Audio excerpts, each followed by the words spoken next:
But speaking of the corporate giving space, one also needs to be aware of some of the traumas that might be experienced in terms of our engagements with society, experienced by institutions as well. Just earlier this morning, Stephanie highlighted the white veil that we need to remove from how it is that we implement certain policies, as understanding the needs of the society you're trying to assist should be first and foremost in your priorities. So how do we do this, especially in terms of learning to overcome trauma and woundedness for both institutional and societal success? Well, to give us some insight, we're joined by our next keynote presentation and our speaker, Nomfundo Mogapi, who joins us from the Center for the Study of Violence and Reconciliation. As we know, South Africa is finding itself in a wounded position and dealing from many senses of traumas that have been experienced and only exacerbated by the state of COVID-19. In this particular presentation, Nomfundo will explain how trauma can impact development programs and provide some guidance as to how best corporates need to find a way of addressing trauma in the world of work.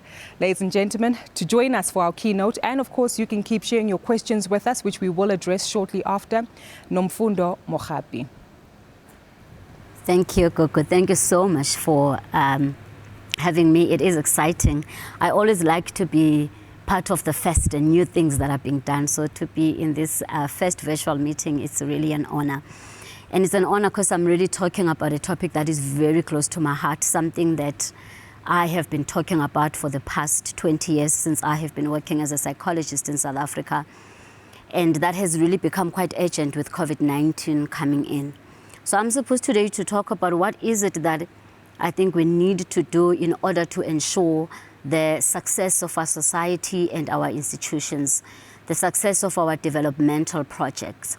And before I delve into my presentation, I want to argue that the biggest challenge for those of us who are involved in development projects, who are involved in institutions that are trying to build this society, is to deal with what Me Nshongwe from the UN Women in South Africa called the paradox of our development, which I think for me is just so relevant to my topic today. And this means that for the longest time in South Africa, for the past few decades, there has been so much investment into development. You can't falter society, you can't falter government. Some of you have invested so much money to education, we've invested money to health, we've trained teachers. But the paradox that we have is that the more investment that we give, the less the return of those investment. Actually, in certain sectors of our society, we are actually realizing that we are going back. And my argument today is that if we can begin to unpack this paradox and the things that contribute to this paradox and invest in those things, perhaps we can begin to be able to ensure that we've got a functional society and functional institutions. And my argument today is that one of the key areas from my work, being at the Center for the Study of Violence and Reconciliation and having worked in South Africa for so many years, one of the key contributors of this paradox is the first is that we have not fully understood and appreciated the extent, the level, and the depth of trauma and wounding that exist in our society.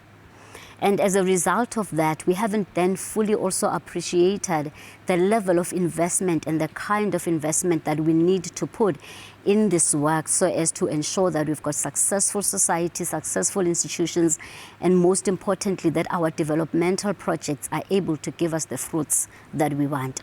So what I want to do today, because there isn't a full appreciation of this wounding, and I've been so grateful with the previous speakers because people started touching on this, I want to paint a picture of what this wounding looks like. And then I would look at what I see as the investments that we need to do, and hopefully begin to look at some practical things that can be done. I'm aware we don't have enough time, but hopefully even with the questions that we have, we can start to look at the practice. From the work that I've been doing in South Africa, I can confidently say in front of you today that ours is a wounded society. That when we come in and saying we want to have functional institutions, when we say that we want to have a functional society, when we say that we want our corporates to thrive, we want to have successful developmental projects, we are saying that we are doing this work in wounded context. And if we really do not appreciate this context, most of us would be surprised why the work is so difficult and at times why we are not achieving the fruits that we want.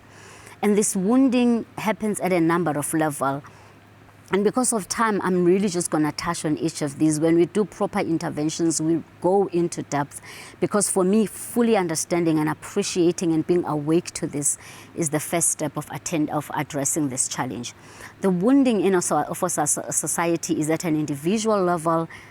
And if I was to go around, just those of you that are watching here, and most of the time when we do this work, we ask people to do their rivers of life. You will be surprised at the type of stuff that South Africans have gone through, at the kinds of pain that they have experienced in their lives. So in their rivers of life, when they tell the story of their lives, and the issue is not just the pain and the trauma that we've gone through. The issue is that in South Africa, we are asleep to our pain. We are completely unawake and don't understand how the things we've gone through that are painful are shaping the way in which we respond to things now. And secondly, even when we are awake to it, we don't do anything. We are a society that doesn't deal with our wound. So in our institutions, in our developmental projects, we've got highly wounded individuals. And there's this powerful saying that those of us who work with wounding say, if you don't deal with your wounds, you are going to bleed on the people that never caused the original injury. As if that is not enough, we've got families that are highly wounding in and of themselves.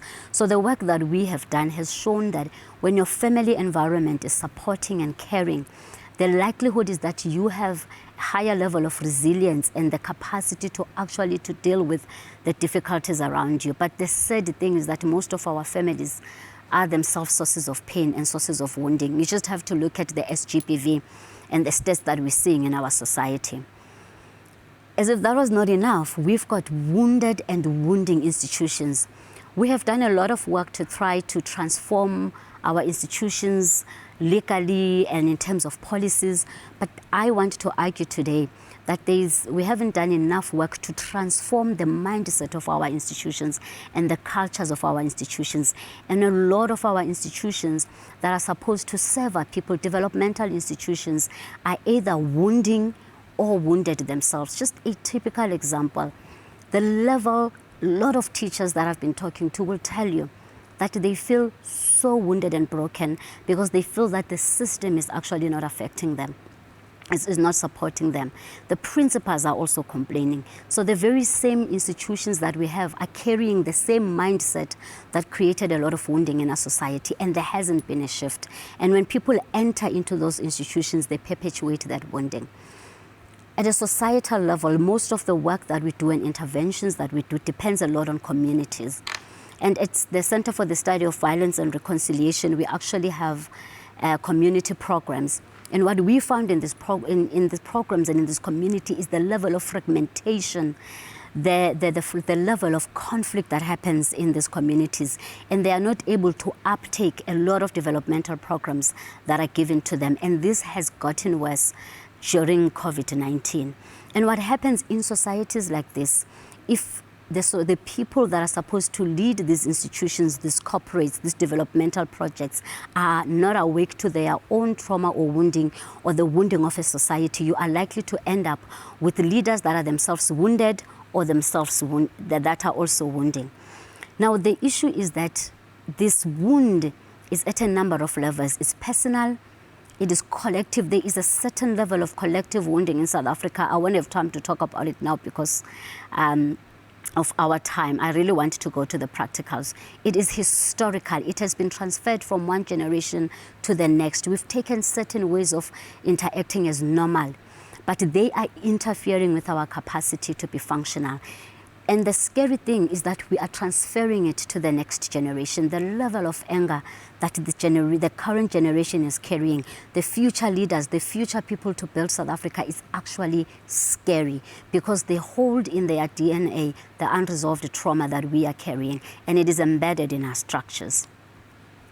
Now, when COVID-19 came, it actually exacerbated the situation. So when the first case of COVID came in March in South Africa, as someone who even before COVID was talking about a looming crisis that was creating this paradox, the crisis of wounding that was not addressed in our society, when COVID came, I just had a knot in my stomach because I just knew that it will impact us at a psychological level in ways that we don't fully appreciate. And we were already asleep to the wounding that we've had in the past. And that is what has happened. There's been a lot of talk about how COVID hasn't affected us as bad as we thought at a health level. We haven't had as much numbers as we thought. But I don't think we fully appreciate the impact that it has had at a psychological level in our country. So what you see at the top there, if you are looking at my presentation, is what the world generally is experiencing, the black and the red. Everybody has been affected. I have been talking about collective trauma since 2008, but I've seen almost globally all the practitioners beginning to talk about this collective trauma. Globally, we are saying that the responses that we've had have contributed to isolation and loneliness. A lot of the leaders that I talk to, and I'm sure that some of you actually that are listening here are leaders, they talk about the exhaustion that they have. Some of them even say, but Nomfundo, it is just painful to be a leader in these times. People are burnt out. There is the kind of fatigue that we are seeing currently amongst leaders. We can only equate to the fatigue that we saw during World War II. We can actually equate it to what we call war trauma fatigue. At an institutional level, teachers tell us that the kinds of changes that they have to deal with, wearing a mask every day, seems like a small thing, but it has a huge impact on them. We have to catch up with technology. I don't need to list all of these. So this is what the globe is going through generally. But for us, it is exacerbated by the blue at the bottom. And what we have there as the blue is what I call the safety net. So during this period of COVID-19, we were meeting with other leaders within the NGO sector, other executive directors, talking about our experiences. And I had one of the executive directors from the Philippines saying, guys, I just don't understand. I mean, I get COVID, I get what's happening, but why is it so painful? I feel like I'm dealing with something that is bigger than myself. I feel like I'm carrying this heavy load. Then I said to her, the reason is because we don't have, because the Philippines has a very similar history to South Africa of trauma and stress and oppression and of not dealing with that collective trauma. And I said, the reason is that we didn't have the safety net that would protect us and ensure that we bounce back very quickly. Whereas our colleague from Denmark said, it's been much easier for us to bounce back. Our institutions have bounced back quicker. The teachers were stressed, but they've bounced back quicker because in Denmark, we are dealing with centuries of building of trust between leaders and communities, between government and society. So that was the safety net, but we do not have that safety net. And therefore, the impact at an emotional level has been at a scale that we don't yet fully appreciate. So what then does this mean in the next few minutes that I have for functioning in our society, for having an impact in the programs that we have? I want to argue today that one of the key challenges in a society like this is at a leadership level. So people ask me and say, Nomfundo, the picture that you are painting is very gloom. And sometimes developmental practitioners don't want to invest in trauma work because they say it's too messy. Where do you even start? But I just want to bring hope today that those of us who've done this work know that there is certain points of intervention that can make a difference. One of those is at a leadership level. I really believe that if we can begin to work at a leadership level and working with our leaders across the sector, we can make a difference and address this paradox. So the context that I've talked about calls for leaders that are focused, calm, hopeful, and present. That is the challenge that we have. However, the reality is that in wounded contexts like ours, you can either end up with leaders that are peace carriers. These are the ones that have dealt with their trauma, that have got emotional intelligence and peace carriers. And this is the work we need to do. We need leaders who have the capacity to, first of all, contain their own emotional reactions when they get triggered, but also be able to contain people's emotional reactions. The level of anxiety and stress in our society at this point in time is unprecedented, and we need leaders that can contain that. But it is really sad that because we are a society that is not awake, we are so asleep to ourselves, and we do not deal with our trauma. We end up having what we call trauma carriers, and these are the leaders who have not worked with themselves. Actually, these are the leaders who might be capable, and I really believe that the crisis of leadership in a society is not the crisis of capability, but it is a crisis of wounding. So a lot of these leaders, they make the pain unbearable. When someone triggers them, they are unable to deal with the trigger. When people are triggered, they are unable to contain this. And in instances like this, what happens is that the wound takes the forefront and the vision and the purpose takes the back. The other issue at an institutional level that I think we need to look at is what this concept of triggering an emotional hijack, and I'll just touch briefly on it so that you understand. So you can imagine the picture that I have painted of the level of wounding in our society, the depth of wounding. If you are managing, let's just say just only 20 people, they're supposed to be involved, 20 teachers, they're supposed to be involved in a school project and ensure that the school is functioning. Each of those 20 teachers come with their trauma, their personal trauma. They come with the traumas of their mothers, grandmothers that never dealt with, because we know that trauma gets transferred if it is not dealt with to the next generation. So you've got all these 20 teachers, and then you've got the principal who has got his own stress and he's struggling with his seniors. Can you imagine the kind of an environment that you can have? No matter how much you can invest in schooling projects, if you do not deal with that trauma, it will interfere. And there is two things. Triggering happens when you experience something. Let's say a principal feels disrespected, but he has a history in his life where he felt disrespected as a young man. So what happens is that he gets triggered. And when you are triggered, the emotion lingers for longer than it should be. So you find that the teacher gets disrespected by the principal gets disrespected by one teacher. He gets angry with all the teachers, with all the scholars, and that emotion then creates toxicity in the whole system. So some of you can just already think of some of your examples in your own workplace, because triggering is so common in South African institutions and in our society. The next one is emotional hijack. And emotional hijack is really when the amygdala, or what we call the emotional brain that stores our emotions, when we haven't dealt with our emotions, that emotional brain, which was created for survival, takes over our forebrain or our cortex, or what we call the rational brain. Then you begin to have emotional hijack. I'm sure you've had instances like that where just something happens and people say, I just lost it, I don't know what happens. When we are wounded as a people, we deal with that. My argument today is that if we don't deal with this wounding, no matter how much investment we give into development, whether it is education, economics, justice, community development, those investments hit against this wounded context, and we get the opposite of what we have invested. I want to argue today that we have to look at how we integrate this woundedness work in our interventions so we can have resilient leaders that are effective, responsive communities and enabling institutions. It's just my last slide, Gugu. So what are then some of the practical strategies that I would like to suggest today? Most of the time when I talk about this work, people think that I am suggesting that all the leaders, so I'm saying all the leaders now must go for therapy and go for counseling. I mean, we know that most of our leaders are definitely not going to do that. But we need to find creative ways. For example, integrate wounding work in our policies, in our programming and practicing. The first area that is highly contested area and create a lot of wounding in our institutions is performance management. A lot of leaders don't know how to manage trauma when it comes in. There's a lot of anxiety about performing in our country, and there is so much wounding that is related to that. How do you integrate this within your performance management policies?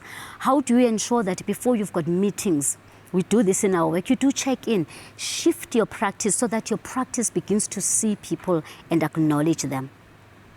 How do we, at a community level, when we go to communities, don't just do a developmental program, but integrate healing within those communities? At a leadership level, one of the things that I have done, and I've insisted amongst people who invest at CSVR, I tell them that as an executive director, it will be irresponsible of me to have leaders and not give them coaching, because I appreciate the context that we have. So invest in the coaching of your leaders. Invest in transforming the culture and the institutions that you are in. Early childhood development, parenting, families, can we invest?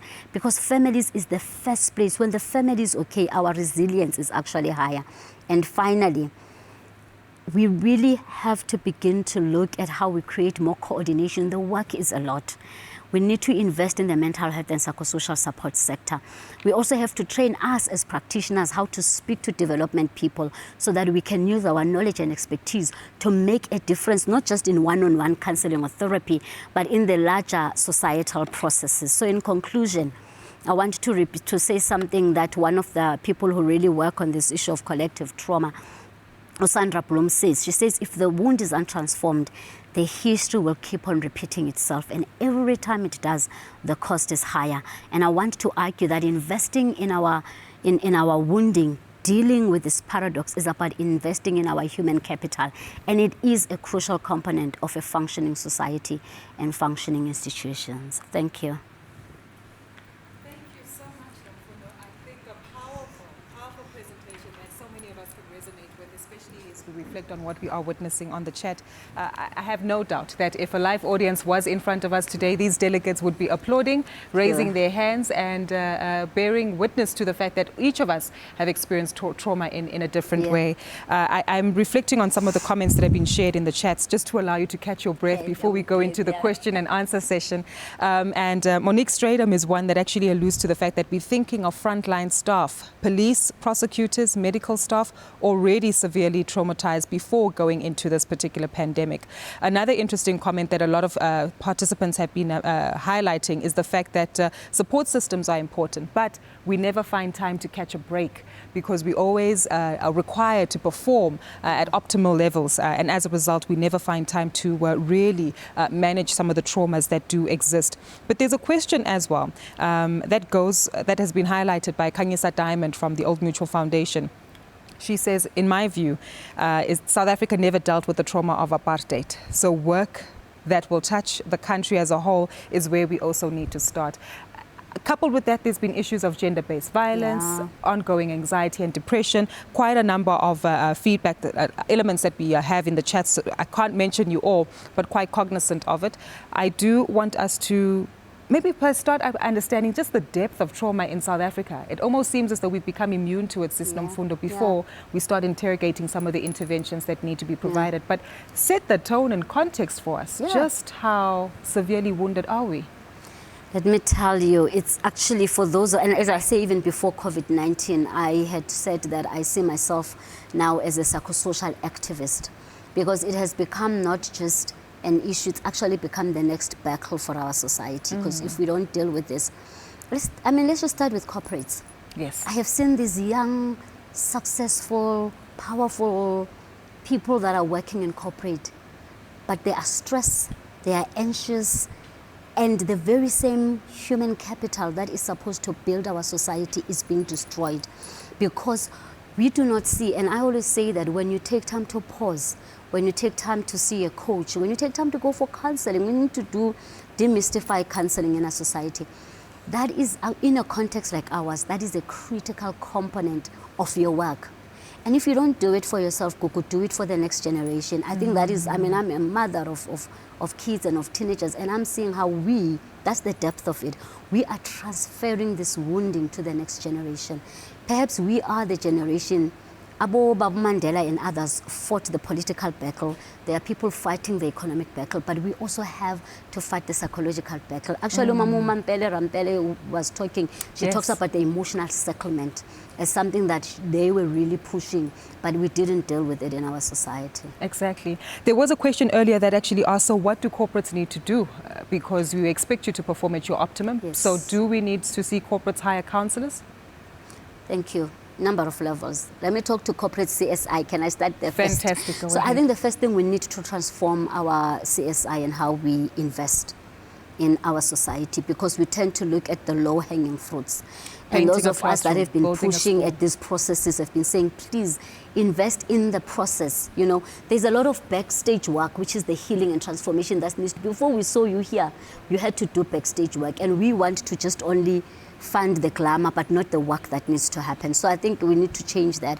But also at a corporate level, your leaders, can they just have proper coaching and executive coaching so they are awake to their wounds. Because when the leaders and the managers are wounded, they create toxic environments. A lot of the people that are stressed in corporates is because of managers. And it's not because these managers are bad people. They are so asleep to how wounding they are.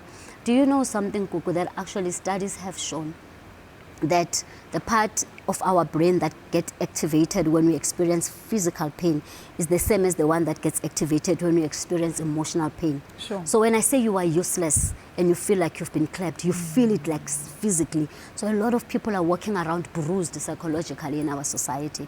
So corporates must invest in counseling, in healing, but giving people a break. It must be okay for someone to say, I am taking a burnout break. We do it in our work. I'm taking 2 days because I'm burnout. That should be a good enough reason for taking a break in the work. I shouldn't only leave umasengigula and now I've got bipolar. I'm glad you mentioned that. It kind of reminds me of not only a great level of self-awareness that one does need to have, but also putting themselves in someone else's shoes. Yes. Because as you say, we still have the negative perceptions that exist around getting counseling, around having a leader who's experiencing burnout, because high performance at your optimal is always what is required, right? So how do we change the mindset? Particularly when it comes to corporates who should be investing in CSI, to actually to have, I guess, a sense of empathy towards their staff and their employees. So I mean, interesting, the whole concept of empathy is part of the whole work around improving emotional intelligence. Yes. And I really had an honor in the past few months to speak to a number of institutions about emotional intelligence. And the good thing is there's practical skills that can be learned. So it's really important to train our leaders on emotional intelligence, which is self-awareness, capacity to manage yourself and other people, then the capacity to be empathic and supportive to other people whilst you hold them accountable, and the capacity to manage relationships and conflict. So we can actually just invest in capacity building around improving our emotional intelligence in corporates. Emotional intelligence, we have to stop looking at for leaders only that have got the MBAs and have got the technical skills. We need that definitely. We have strategy, but you also have to look at emotional intelligence, because in a country like ours, a leader who doesn't have an emotional intelligence can really be destructive in the functioning of institutions. Because you're trying to bring out the best in people, but unless you understand them, that won't work. You will bring the worst, actually. Precisely. We also have an audience of individuals. Before I even get to my next question, the amount of gratitude that you are receiving in the chat is overwhelming. I see a lot of people extending their thanks as well as gratitude for this particular conversation. And thanking you for highlighting this particular need for us to have this conversation. But also coming back to the organizations in terms of additional stakeholders. We have members of NPOs who are watching, who also witness a lot of the trauma and are the implementers of solutions that we try to add to society. Are there additional technical tools or skills that they need to be aware of in terms of how best to be more cognizant? Thank you for that. I mean, I've been leading NPOs for close to 13 years now. First thing, I want to appeal to the leaders. I've convinced my donors. I said to them, you need to give me money for organizational development, because I operate in a wounded context. My staff members are wounded. I can't send wounded people to work in communities that are wounded and that will be triggered. So in our workplace, we've got self-care. We actually have a budget for self-care. There are people that we say, you know, go get a massage, do something for your wellness. Development of your managers and coaching, as I said, and also just have team building times within the organization. But most importantly, as the leader, invest in yourself, because when you are okay, you are better able to contain and motivate your team, even though things are really difficult. Aside from the budgets, is there additional capacity that might be required? As you say, coaching is different for anyone in any sphere, right? Yes. Get a good coach that works for you. There's different coaches that work for different people, for the managers. Do some emotional resilience work within your own. So for example, simple thing, when you have staff meetings, before you get into the business of the day, do a check-in. How are you doing? Where are people at? That just makes people feel you care about me as a person. I matter to you. When you go around your office, greet people, look them in the eye, because the core of the wounding of our society is not being seen. So just to say, hi, kunjani, you're amazed, like, oh, they saw me. I exist. Some of these things are so tiny. Thank you. When you make decisions, explain them. And when we do emotional intelligence, we can actually highlight. There is very practical skills. that can be done. Simple things, but makes a huge difference for people. I'm glad you mentioned that, because there's a comment as well that says people don't leave companies, they leave bad managers or bad people in bad spaces. Yes. And that raises the question in terms of seniority, particularly individuals who might be slightly lower down the ranks of decision making, don't get as much recognition and acknowledgement. Does it need to be a quid pro quo relationship in terms of the acknowledgement, the checking in, instead of just happening in certain clusters and circles of the organization? Reach out to people that you may not reach out to. And I mean, part of the history of our society is our relationship with authority and power. People fear it, but then they also want it. So just go to, even if it's somebody who cleans in your office, just to go to them and say, hi, I appreciate what you are doing. You've made that person's day. Because remember, I said some people don't even have homes that are supportive. People are looking to just be seen. And you might be able to keep people and motivate people by just doing that. Sis Nomfundo, as we wrap up, I realize that this is a conversation that can extend for hours on end, but I also understand that this is a process as well that is not corrected or fixed in one day. And scale probably is the one element we need to be cognizant of. Not only our workers within the public sector, but workers as well within the corporate space. How can we, in our individual capacity and even in the spaces that we serve, as you say, using these tools, try best to scale these initiatives of healing woundedness in our society? So I mean, one of them is, of course, about how the sector can work together.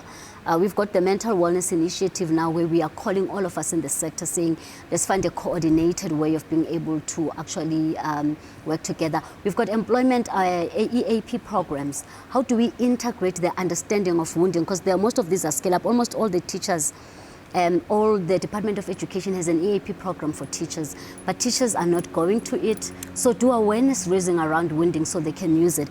And some of the EAP practitioners are not trained on this wounding.